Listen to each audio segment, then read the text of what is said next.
Assalamualaikum warahmatullahi wabarakatuh. Selamat datang kawan-kawan semuanya di channel Ngobrolin Horor, di mana kita akan ngobrolin sesuatu yang horor-horor pastinya.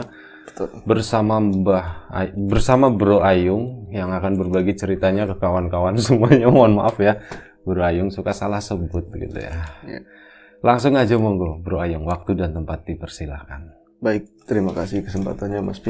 Oke, sama-sama. Pak kawan-kawan dulu. Assalamualaikum warahmatullahi wabarakatuh. Waalaikumsalam warahmatullahi wabarakatuh. Bismillahirrahmanirrahim. Apa kabar kawan-kawan ngobrol semua? Semoga semua dalam keadaan baik, sehat, dan selalu bahagia tentunya kapanpun dan dimanapun saatnya. Amin. Kembali kita di Ngobor, ada Mas Biru, ada Bro Ayung katanya. Iya. Yang kita seperti biasa akan menyajikan cerita-cerita horor dan menyeramkan ya Pi ya. Iya. Pastinya yang akan mengguncang ranah horor nasional gitu. Betul. Selamat datang juga untuk kawan-kawan yang bermampir di channel ini. Semoga betah, semoga bisa menghibur, dan semoga bawa teman-teman yang lain nonton di sini. Amin. Baik, ini ada sebuah kisah Pi. Iya. Langsung cerita ya Pi ya. Ntar basa-basi dulu. Basa-basi dulu boleh. Gimana Bro Yung, hari ini ada cerita apaan? Oh iya. Ini serius dong, udah jangan bercandaan lah. Iya. Serius bener. ini Aku horor. aja dari rumah tadi. Aku mau serius hari ini niatnya seperti itu. Serius. Asli. Baik. Ini cerita ini datangnya dari kayak atensi ya. Cerita ini dari Mas Awang. Namanya Mas Awang itu pemuda yang lagi galau, Mas Biru. Ngomong-ngomong atensi. Iya. Halo Mbak Tania Iglesias. Oh, beliau nonton mungkin ya? Enggak tahu ya, enggak semoga. kayaknya. Tania Iglesias. Aku pernah kirim atensi. Iya. Memori kamu dulu ya. Itu salah satu penyiar radio di Tegal ya, Radio Anita kalau nggak salah. Anita, iya. Kan? Sekarang di Pop apa masih di Anita nggak tahu deh. Yang sudah mungkin dia udah beranak pinak ya. Kayaknya anaknya 8 kalau nggak salah tuh Bro. Masa?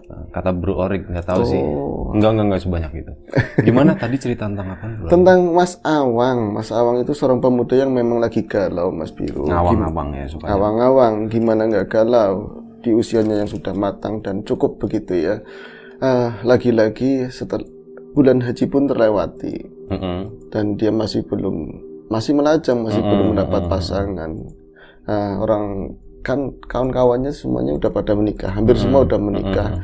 Akhirnya dia kayak minder gimana. Terus emang teman-teman rasa-rasa kan pasti kan ngebully kalau ketemu lagi, "Primen gimana?" kayak gitu. Kamu masih seolah-olah kayak nggak laku kayak gitu. Begitu juga dari pihak keluarga juga selalu neken seperti itu. Satu pagi katanya, cerita sama aku ya. Satu pagi Mas, kalau nggak sebel gimana? Saya habis begadang, disuruh nungguin padi katanya, padi yang udah dipanen. Orang tuanya kan tani, dia sih nggak terjun langsung di pertanian gitu. Nungguin di sana, udah lapar banget, malamnya dingin luar biasa, cuaca kan lagi dingin ya? Berarti baru-baru ini ya? Iya lagi dingin banget. Aku pulang-pulang niatnya mau sarapan langsung, emang udah ada nasi bungkus. Ya beli-beli di itu ya tukang nasi. Di belakang itu pedangan pawon begitu ya. Udah ada di meja, baru mau buka itu sarapan, udah lapar banget, ngelih banget aku. Lah kamu tak kakek pilihan itu langsung diomong kayak gitu sama orang tuanya. Bagus-bagus ora, ganteng-ganteng gak kakek pilihan. Udah langsung asem aja, aku yang melihat yang mau makan itu dengan lahap. Langsung kenyang. Langsung kenyang, bahasanya wareg langsung. Enak gitu ya. Iya denger omongan ibunya ngomong kayak gitu kan. Terus ngomong lagi, mana aja kakek pilihan, nanti kamu nggak keburu, nggak dapat sekalian. Langsung ada yang ngomong lagi, ada yang nyuntik lagi omongan bapaknya. Bu, cocote, cangkeme, itu mandi orang. Itu tajam-tajam omongan ibu kan begitu. Akhirnya pagi itu aku nggak sarapan, tak tahan, lapar banget. Kalau nggak ingat orang tua udah sepuh-sepuh, sering sakit. Yakin aku punya pekerjaan Mas, walaupun ya kerja kuli kayak apa kayak gitu. Aku pengen tak tinggal itu rumah, pengen langsung keluar, udah nggak betah banget. Pasti masalahnya kayak gitu. Aku pernah nurutin orang tua, nggak nurut gimana? Pernah dijodohin sampai 3 kali Mas Ayu. Loh, nggak ada yang jadi, nggak ada yang beres emak kalau bawa pasangan gitu ya. Kalau jodohin, yang pertama aku kesana ke rumah tersebut ya, yang katanya nanti kamu main sama emak, tak boncengin ke sana, semangat banget. Kita mesti cocok, ini mah mesti cocok. Pas ke sana, terus yang nyuguhin pemuda belia tapi lebih kayak lulusan SMP tapi emang rada bongsor. Cantik, yo aku wis pesam-pesem. Ternyata itu anaknya, Bi. Oh. Ternyata janda yang mau dijodohin. Ya, kalau kakaknya masih ada lagi lanang seumuran aku, laki-laki, aku nggak mau. Keduanya lagi dijodohin lagi sama kerabat. Tapi kamu nggak pernah ketemu Wang, wis nurut sama mama. Bu, wis ibu, kata bapaknya lagi. Tetap aja diboncengin ke sana. Ukti katanya, pakai hijab, orangnya halus, cantik banget lah kayak gitu. Diem orangnya, nggak terlalu banyak ngomong. Pas ditinggal diajak ngomong, emang nggak ngomong, Bi. Dia orangnya gegap kayak gitu loh, susah ngomongnya. Akhirnya nggak jadi lagi. Yang ketiganya ternyata agamis, orang tuanya ternyata kesana orang si cewek yang mau dijodohin sama aku emang cantik, tapi ini yang rambutnya dibotakin separuh gitu loh, Bi. Kayak orang-orang anak-anak ini loh, musik apa gitu, terus tindiknya banyak banget. Aku mau. Makanya ya Allah, aku pengen jodoh yang memang aku bener ditemukan sama Gusti Allah, yang aku cinta sama dia kayak gitu. Aku kapan cerita horornya ini ya, Bi? Dia kan katanya mau cerita horor. Sabar Mas, ini peristiwa 2 minggu yang lalu. Akhirnya aku menemukan sosok seperti itu, katanya. 2 minggu yang lalu, horornya baru semalam. Berarti kita masih nunggu 2 minggu dong. Iya, Bi. Panjang ceritanya. Panjang ceritanya. Terus itulah di ngobor. Begini ceritanya, Mas. Pagi itu kembali ke sarapan, Bi. Aku nggak jadi sarapan. Aku ngambek di dalam. Tapi kan ini perut nggak bisa kompromian. Rawak, kerukuk. Kata bapak, Wang, nggak usah dipikirin. Kamu itu lapar, makan aja. Habis itu mikirin lagi. Katanya seperti itu. Lagi ngomong kayak gitu, tahu-tahu ada pintu diketuk. Samar-samar denger, kan rumahku Nabi. Jauh gitu ya, tok. Bukalah Wang, kayak itu ibunya yang di belakang. Wang, buka. Pak, saya nggak ada daya upaya, Pak. Saya lapar, katanya gitu. Ya udah dimakan dulu. Ya wis tak buka, kata bapaknya. Pas dibuka, ternyata itu ada. Yang buka bapaknya? Bapaknya. Pas membuka itu kayak ada suara gemengseng, itu orang ngobrol di ruang depan. Nggak lama bapaknya manggil semuanya, suruh ke depan. Wang, metu, kamu keluar, ini ada tamu, saudara jauh kamu belum pernah lihat, mungkin nggak inget dulu ketemu beliau lagi kecil. Terus, lah siapa sih Pak? Ibunya. Pas keluar, namanya ini Sutri gitu. Sutri siapa? Wong kamu aja yang saudara cerak masih tunggale gitu ya, masih satu jalur aja kamu nggak inget apalagi anak. Oh ya Allah, Sutri. Lah kan wong sugih, orang kaya, nggak pernah ketemu lama, nggak tersambungkan gitu loh. Ada apa ya Pak? Nggak tahu, ya ditemuin ke sana.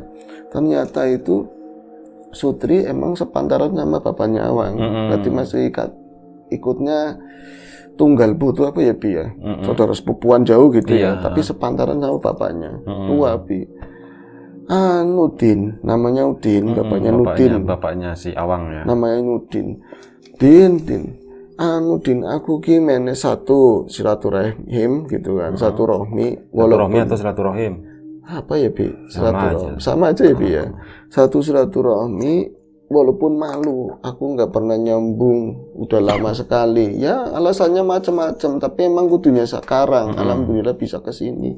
Itu pun nanya-nanya, lupa sih rumahnya. Orang sekarang rumah banyak banget ya gitu kan. Pas, ya itulah, aku pengen minta tolong.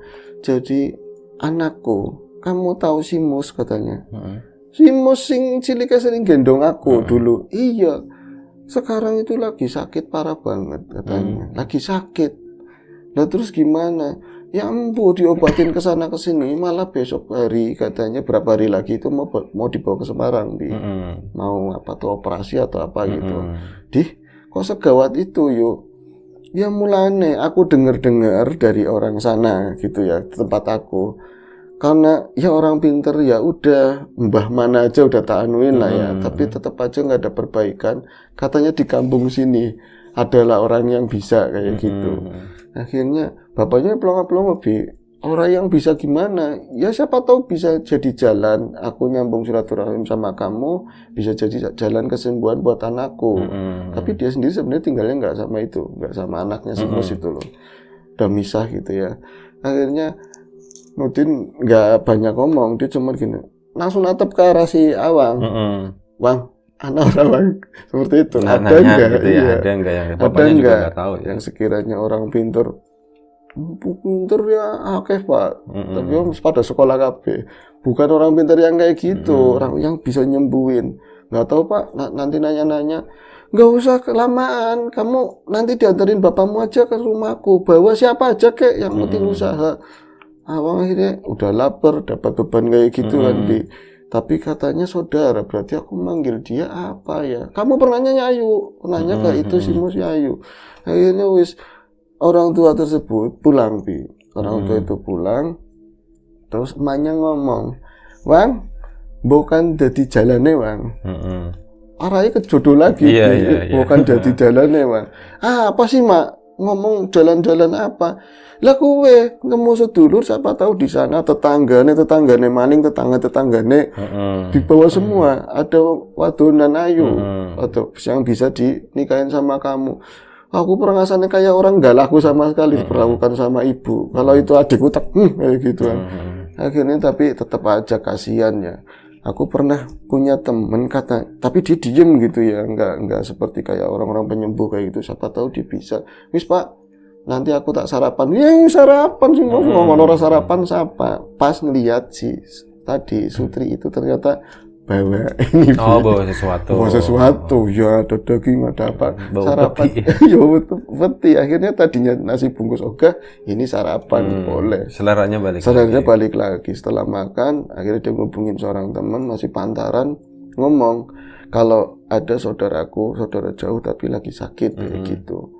Akhirnya wis kan itu via telepon Bi. Ya wis aku dijemput. Kita kalau nulungin orang butuh nantinya gimana caranya, yang penting kita datang aja ke sana Wang. Ya wis dijemput seorang tersebut. Nah karena harus ada yang dibawa, kata ibunya, nanti aku nitip buat saudara. Orang dulu kan kayak gitu, nitip jajan-jajan kuna buat dikasih ke sana. Mak, nggak ada yang lain kayak gini, aku malu Mak. Malu-malu apa? Kayak Sutri, ya kan? Wah Sutri senangnya ini. Oh Sutri itu perempuan. Nah si Musa gemien dulu itu senangnya jajan kayak gini dulu ya Bi. Ya wis dibawa. Lah lagi mau jalan ke sana, kan pakai motor. Adeknya nangis. Wawang punya adek laki-laki Bi. Kecil tapi konon katanya dia itu bukan dari anak ibu bapaknya. Saudara ada yang meninggal terus dipungut gitu. Akhirnya Mas, melu mas. Lah kamu ikut-ikut gimana sih, udah repot ini bawa. Wis diajak aja kata temannya Awang. Itu pasti umur 5 tahun Bi. Laki-laki. Akhirnya duduk di depan ke sana. Terus alamannya katanya di sini nanya-nanya. Itu keponakan jatuhnya ya. Jatuhnya keponakan. Keponakannya yang suka ngikut terus itu kan. Ikut. Ya, jatuhnya adiknya Awan. Emang dipungut sama orang tuanya. Ke sana desanya namanya ini enggak usah tak sebutin ya Bi. Terus masuk ke gang. Ini gangnya ini bener, kata orang tuanya gangnya itu, tapi rumahnya yang mana? Nanya, sepuluh tahun Awang ngertinya ini orang ya lumrahan gitu ya, ya kayak orang tuanya sendiri, rumah orang ternyata ditunjuk sama orang itu loh rumahnya gede banget Bi, pagarnya aja udah tinggi muter kayak gitu kan, ya pagar ya muter ya, tapi orang ini rumahnya gede banget, jadi ragu Awangnya, kan arahnya ke jodoh lagi. Kalau misalnya ini orang seperti ini nggak mungkin kalau misalnya sakit terus berobatnya nggak yang hebat, pasti duitnya banyak. Kok nyampe nyerah? Aduh, jangan-jangan nanti malah aku dapat malu, teman nggak bisa nyembuhin, apalagi jodoh. Aku minder kalau orang sama orang sekaya ini gitu ya. Tetap aja kalau udah sampai sini mereka pun mencebel. Ada yang buka, pembantu laki-laki Bi, tapi udah ya masih anak-anak mungkin ya. Itu akhirnya dibuka begitu, Mas, udah ditungguin. Ini anaknya itu Pak Udin ya. Iya, masuk aja Mas, masuk. Motornya bawa sini, motor diatur-atur Bi, motor nggak boleh di depan ini buat mobil. Elman. Harusnya di ini selontongan, ditaruh di situ. Baru nyampe ke sini, langsung si bocah tadi adiknya Awang, namanya Andi wis lah ya. Mas, tadi ada yang ngeliatin Mas, gitu Bi, di selontongannya agak gelap, ada yang ngeliatin, jangan mulai lagi lah. Tadi namanya siapa Bi ya? Andi, Di, jangan mulai lagi Di. Wis lah, kamu kalau diajak sama Mas nggak mancing, nggak ngapain, pasti ngomongnya enggak. Mas itu penakut. Katanya emak mau nyembuhin orang sakit yang kena dukun-dukun, tapi takut. Meneng, disuruh rewel duluan Bi. Akhirnya kamu diem, kalau nggak diem kamu nggak ikut lagi, tak tinggal di sini. Ya wis, Temennya langsung ngomong, udah biarin bocah kecil. Dipersilakan masuk, ada yang buka pintu, Bi. Itu ternyata ukti-ukti, Bi. Yang bukain pintu anaknya mungil, cantik, pokoknya seperti apa yang diimpikan, dibayangkan sama si Awang. Bukan pintu kayak seolah-olah ada musiknya, Bi. Langsung dia itu natap mata si perempuan tadi. Umurnya sekitar menurut Awan mungkin 25 atau 24. Tapi emang mungil gitu packagingnya. Ya Allah, cantik banget. Mas, iki aku kepedean enggak atau enggak ya aku ceritakan jenengannya. Dia pun menatap mataku seolah-olah, hai, siapa dirimu, kayak gitu loh, Bi. Aku nyetrum langsung. Oh, ini mungkin yang jadi jodohku. Langsung pede kayak gitu. Ini pasti anaknya Ibu Mus. Ya kan, ini anaknya Ibu Mus. Mas, ayo masuk, udah ditungguin. Sini, ayo masuk. Langsung jeje temennya kayak gitu kan. Tapi kayak ngeledek. Orang pinter jangan-jangan tahu banyak kayak gitu, Bi. Tapi ngomong-ngomong, Mas, aku mau di sini aja, aku nggak mau masuk, kata si itu, Bi, si Andi. Kenapa emang? Di dalam gede-gede banget, katanya begitu. Maksudnya apa, Andi? Gede-gede banget apa? Tiangnya gede-gede, rumah ini kan rumah gede. Aku nggak mau masuk, enggak. Kalau kamu nggak mau masuk, mendingan kamu tak tinggal nanti. Akhirnya ditarik begitu mau masuk, tapi gandul bocah kecil itu, Bi. Bener-bener kayak diseret, akhirnya dicangking begini katanya. Itu cuman dia bandel, nggak gampang nangis gitu kan. Pas masuk ke dalam, itu sepi banget, ruang tamu itu gede, sofa-sofa yang mahal mungkin ya, kata si Awang kan. Aku duduk sama temanku, sebut saja namanya Mas Imam. Mas Imam langsung diem, di situ langsung diem. Aku nerima hawa yang nggak enak banget. Kalau Awang itu nggak paham Bi, masalah hal-hal goib ya. Tapi bukan ini penyakitnya nggak goib, tapi ini sintru banget rumahnya. Apa orang kaya seperti itu ya? Apa nggak semua ya, Mas? Ya nggak tahu. Emang kenapa? Ya kalau siang-siang gelap lampunya dinyalain kayak gitu. Irit lampu katanya seperti itu, Bi. Jadi ruang depannya cuman ngandelin yang dari luar lampu itu, yang ke sononya udah langsung gelap sana, Bi. Akhirnya pas keluar itu yang katanya ketemunya itu Yayu saya, si Ibu Mus itu yang sakit. Itu aku benar-benar kaget spontan karena dari kayak kegelapan sana loh, Bi. Rumah gede, ada lemari buat gede. Itu dari sela-sela itu karena gelap, jalannya benar-benar ya goyok-goyok tretean, benar-benar tretean itu, Bi. Langsung aku malah pegangan situ Mas Imam. Pasti cekel-cekel. Kamu nyariin yang tadi, Mas itu siapa? Nggak apa-apa, kamu jangan apa-apa dihubungin yang goib, itu yang sakit toh. Pas iya keluar, Bi, ternyata udah pakai masker begini, pakai masker, dadanya dipegangin seperti ini ya, dia jalan nunduk dari sofa aja, perembetan begini kan. Allah, suaranya angel banget, kayak satu kalimat nggak bakalan nyampe, Bi. Awan, digituin Awan. Oh, kenal, ini siapa? Keluar lagi si Uti tadi. Ini ibu saya, Ibu Mus, kamu pasti lupa. Jenengan pasti lupa, Mas, kayak gitu. Kata ibu pernah cerita kalau jenengan tuh dulu sering gendong-gendong juga sama ibu. Oh, ini saudaraku, kata Awan begitu kan. Akhirnya dia salim, Bi, salaman di situ. Begitu juga Mas Imam. Gak mau sama sekali si Andi. Andi itu memang perangainya skarpe dewek gitu ya, pencilatan. Tapi namanya sopan santun, dia itu jago. Tapi di situ sama sekali nggak mau salaman sama Ibu Mus.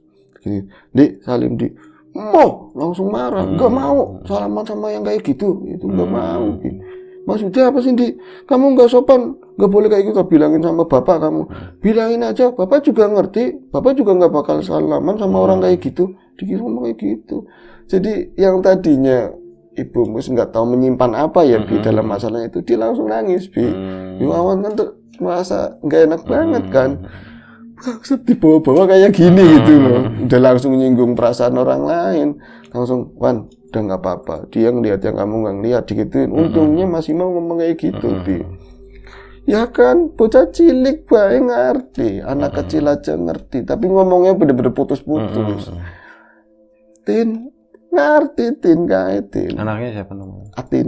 Namanya Atin. Awan rasa malunya itu rada berkurang ketika melihatnya Atin, terpancar lagi. ya Allah, ini mungkin Mas Imam kalau dirimu harus bisa nyembuhin kayak gitu, ya kan Bi? Nanti aku bisa deketin itu, jadi pahlawan bisa gitu jadi ya. pahlawan. Kalau nggak bisa deketin, mendingan keluar sekarang juga kayak gitu kan.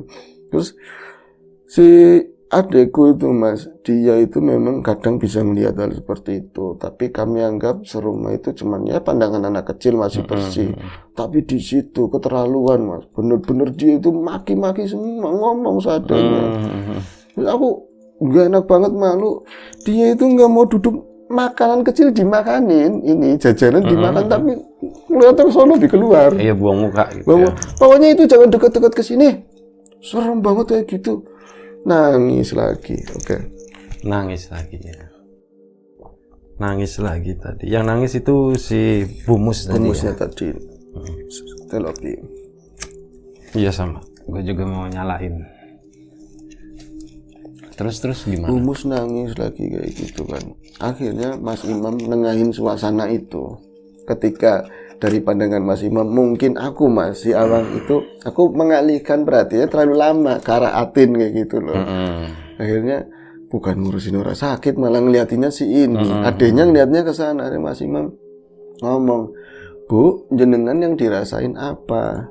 Oh, kamu yang mau nyembuhin saya kayak gitu. Ya enggak, saya cuma berusaha menanya aja. Jenengan itu sakitnya apa? Langsung Tin, masuk Tin, Mas, ambil Tin, ambil di dalam, ambil. Nggak lama, itu seolah-olah si Awan melunya takater seperti itu, Bi. Cantik banget menurut Awan kan. Pas keluar itu bawa plastik yang ada ceplek gitu, hanya warna biru, gede banget segini. Akhirnya itu dikeluarin, itu ternyata hasil scan rongsenan. Itu paru-paru, Bi. Ya Allah, kata si Awan. Aku tadi sempat fokus ke si Atin gitu ya. Sekarang pas ngeliat gambar paru-parunya, bodol banget katanya. Di dalamnya itu bisa nggak, gambarnya nggak kayak paru-paru Mas, tapi pelontang-pelanteng kayak pulau begitu. Terus ada bendulan-bendulan yang seharusnya scan itu cuma 2 warna ya kan Bi, hitam sama putih kan. Ada warnanya. Yang bagian mana? Di kayak persambungan paru-paru, percabangannya kayak gitu. Ada bendulan gede, bundar kayak gitu, biru, kemerah-merahan. Kayak seakan-akan mood di situ. Masa sih sampai kayak gitu scan? Iya, makanya ini Ibu Mus sama si tadi Yatin nggak pernah ngeliatin ini sama siapapun. Suaminya udah nggak ada.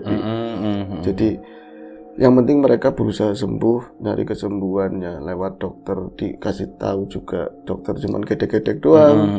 Cuman orang pinter dicari sana sini juga hasilnya sama kayak gitu kan.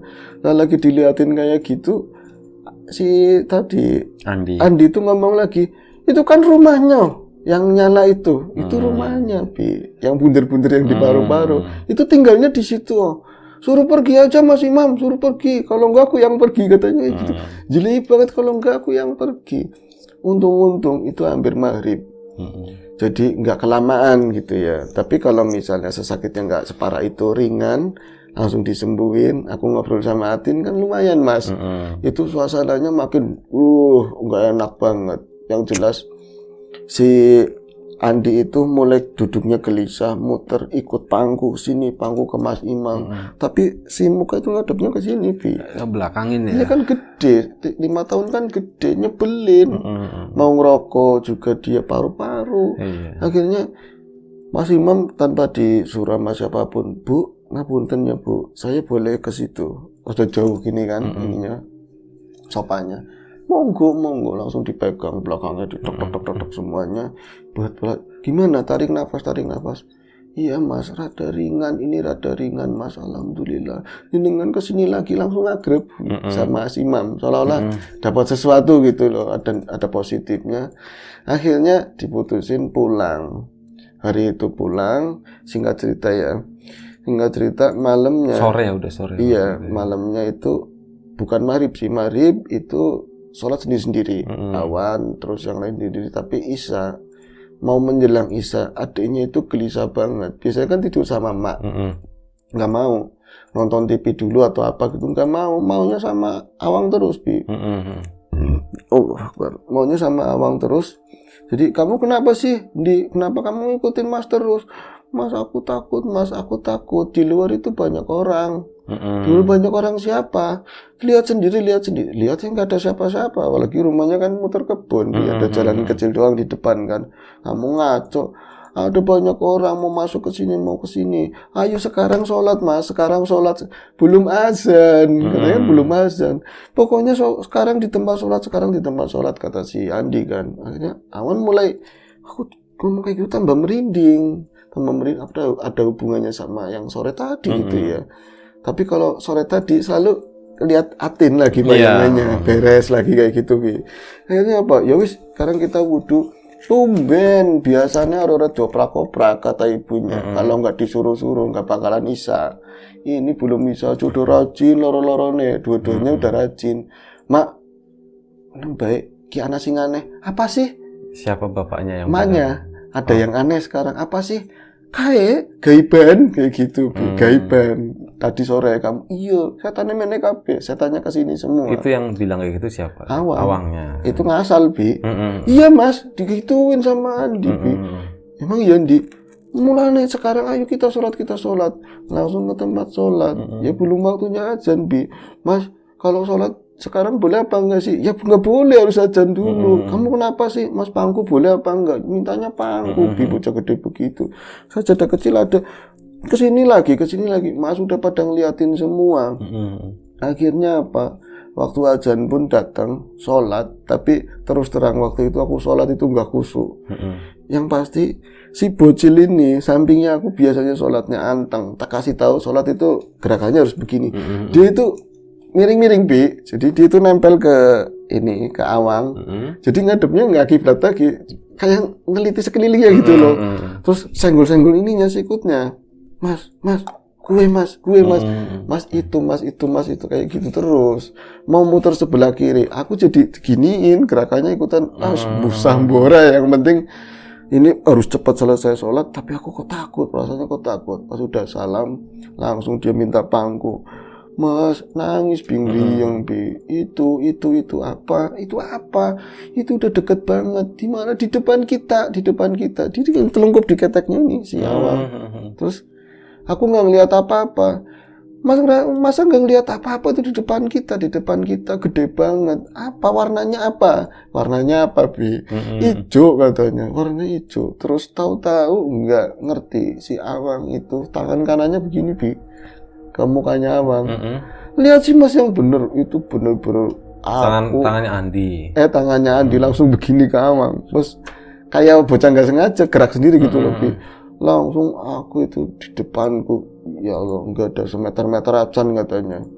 Langsung mau lari begini, tapi di belakang emang tembok, jadi nggak bisa ngapa-ngapain. Mas aku, sosok itu di depan, ijo, bener-bener ijo, buto itu perut yang blending begini.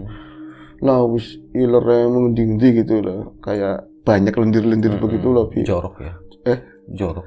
Jarang mandi kali. Jelei gitu. Jelei. Kayak kodok kayak gitu, Mas. Ijo, pating pendusul kayak bisul-bisul itu. Gede banget, jalingnya begini. Langsung kayak bocah nari.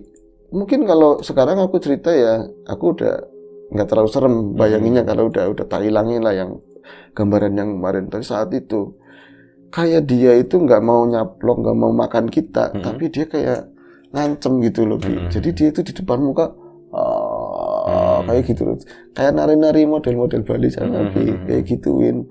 Jadi gede banget katanya.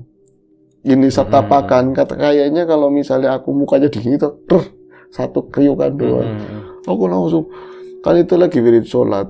Subhanallah, kenceng banget. Subhanallah. Tapi nggak, ini tembok mau kemana ya kan? Awan udah kejer di situ, nangis kejer. Tadi enggak. Lucu ya. Dari kemarin dia ngeliat, cuman takut muter-muter doang. Giliran akunya ikut lihat, aku responnya gitu, dia nangis. Mas gitu, Mas itu, Mas di belakangnya ada lagi. Tapi aku nggak bisa lihat dengan jelas, Mas, di belakangnya sosok apa. Yang jelas itu butuh gede banget. Dia itu dibilang duduk juga enggak, jongkok ya. Kayak apa ya? Begini tapi ceper. Perutnya sana, Bi. Langsung kayak nari-nari begini. Ada suara di belakang jauh, laki-laki tua. Kalian jangan ikut campur kayak gitu. Kalian jangan ikut campur. kalian ikut campur apa? Siapa yang ngomong? Tak berani-berani. Jangan melu-melu. Gitu. Jangan melu-melu, jangan ikut siapa yang ngomong dari luar. Bocah sembahyang pada gitu, Bi. Bapaknya sholat kok pada ribut sendiri. Dia nggak ngerti ada apa-apa di dalam. Iya, bocah tumben gumlutuk baik. Sholat itu belum waktunya sholat, giliran sholat pada bercandaan. Itu, lah kok nangis adine apa kena? Adine diapain kok nangis? Mak, bukani lawangnya, buka lawangnya, pintunya dibuka. Kenapa sih bocah? Kayak buka baik, Kak. Bapaknya suruh kayak gitu, tinggal buka aja, dibuka pintunya. Itu langsung sosok itu hilang, sosok itu hilang. Nangis si Awan sama ini, nyekap ibunya, meluk ibunya. Ki bocah primen, Pak, ki bocah primen. Kenapa bocah kayak gini? Iya tak kampura, kamu memang salahnya banyak, katanya gitu. Sama rumahnya, kamu memang salahnya banyak. Betitur bocah bedut. Lagi sing cilik melu nangis, kenapa melu nangis? Ma, aku wedi, wedi apa, takut apa, gitu diceritain. Loken, kayak gitu, masa ngarang, senengnya ngarang. Iya Pak, recover Pak. Bapak sampean itu melihat. Nggak apa-apa sih, aku bending ngarep, aku aja di depan, nggak ngeliat ngarang. Ya Pak, kalau nggak percaya, aku telepon sama Mas Imam. Ya Wan, iya tadi aku tahu dia itu nyamperin ke sana ke tempat. Tadi aja ada yang datang ke sini. Nggak apa-apa gimana orang mau dimakan, kami itu mau dimakan, Bi, katanya. Katanya kami mau dimakan, tapi ini singkat-singkat aja ya, Bi. Akhirnya sosok-sosok itu malam itu juga Awang suruh datang ke tempat Mas Imam, bawa adikmu ke sini. Buat katanya pas nyampe sana adiknya ditutup sementara, Bi. Nyampe waktunya tepat lah gitu, dia udah siap gitu buat ngeliat kayak gitu. Terus Awang, kamu kan jalannya lewat keluargamu, ya pasti kamu juga kena distract, pasti makhluk itu ke situ. Tapi nih kalau ngomong lihat yang lain, mau mas diliatin aja, diomongin aja apa aja yang datang kayak gitu. Tapi nanti yang nyerang saudaramu kamu yang ngadepinnya. Aku mana ngerti perang-perangan kayak gitu. Pokoknya yang ngadepin omongan. Jadi diceritain itu yang datang itu memang sosok Buto. Buto itu manggon di ini. Yang nyala-nyala itu lebih bulan di paru-paru itu kayak jadi rumahnya akhirnya. Dia menghalangi jalan nafas, jadi borok kayak gitu. Kalau di-scan itu memang aneh, bisa kelihatan, tapi sebenarnya siang itu yang lihat kayak gitu kamu.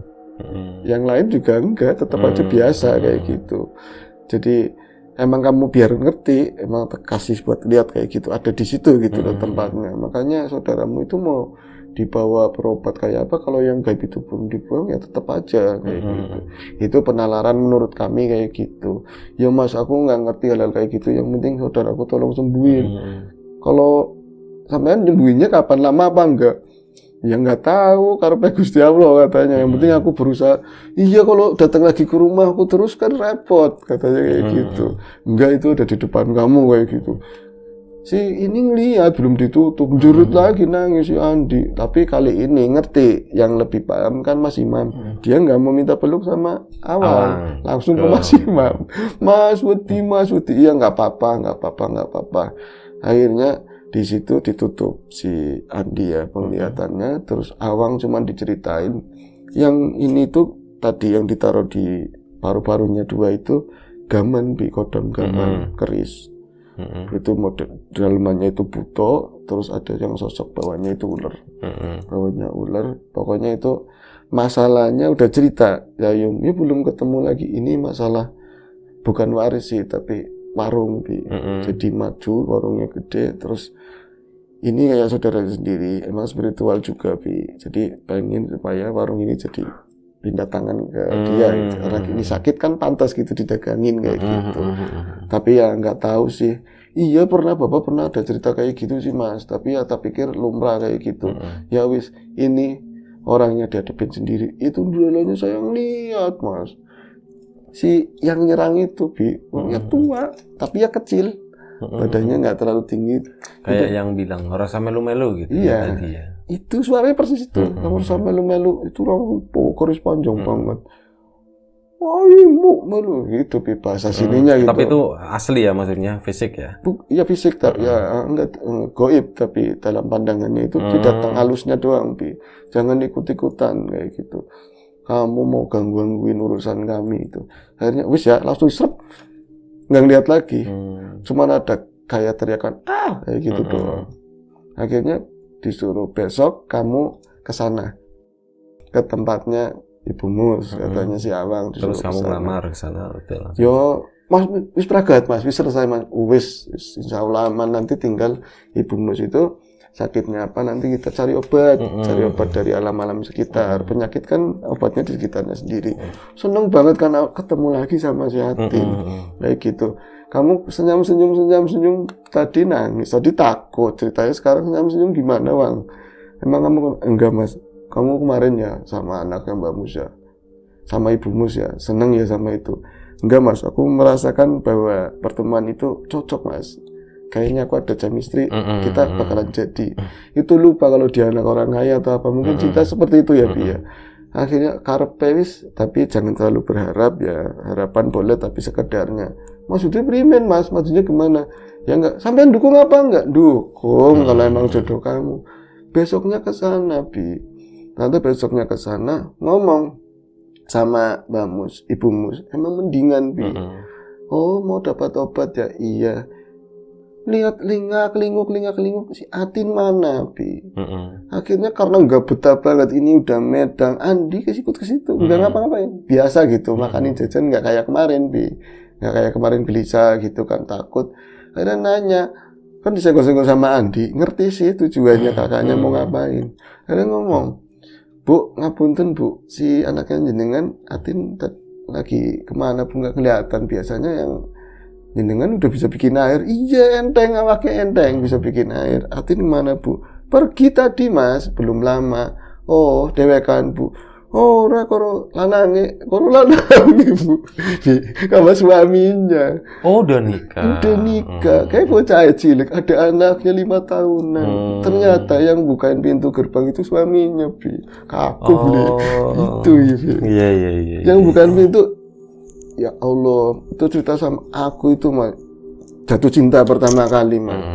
Sembuh wis. Tetep aja alam ngerjain katanya. Aku sedih lagi. Itu Atin ngapain ini senyum-senyum ngasih harapan? Ya orang ramah begitu Mas Awang. Ya tapi jangan kayak gitu banget. Ya kalau suaminya gagah, lebih gagah saya, nggak apa-apa. Yang bukain pintu, letok nomen ireng. Aku ngerti ini pembantu. Tapi sebenarnya suaminya. Ya, kecewa lagi. Sudah, Mas. Itu aja sih Bi. Mas Awang bersabar ya. Terima kasih Bro Ayung atas ceritanya. Cerita tentang buta hijau tadi ya. Mohon maaf kalau misalnya ada sesuatu yang nggak berkenan di mata, di hati, di telinga kawan-kawan semuanya. Mohon dimaafkan kalau misalnya ada perbedaan, itu bukan sesuatu untuk diperdebatkan. Jaga kesehatan kawan-kawan semuanya. Doa yang terbaik untuk kita dan kawan-kawan semuanya di rumah. Sampai jumpa di Ngobrol Horor episode selanjutnya. Assalamualaikum warahmatullahi wabarakatuh.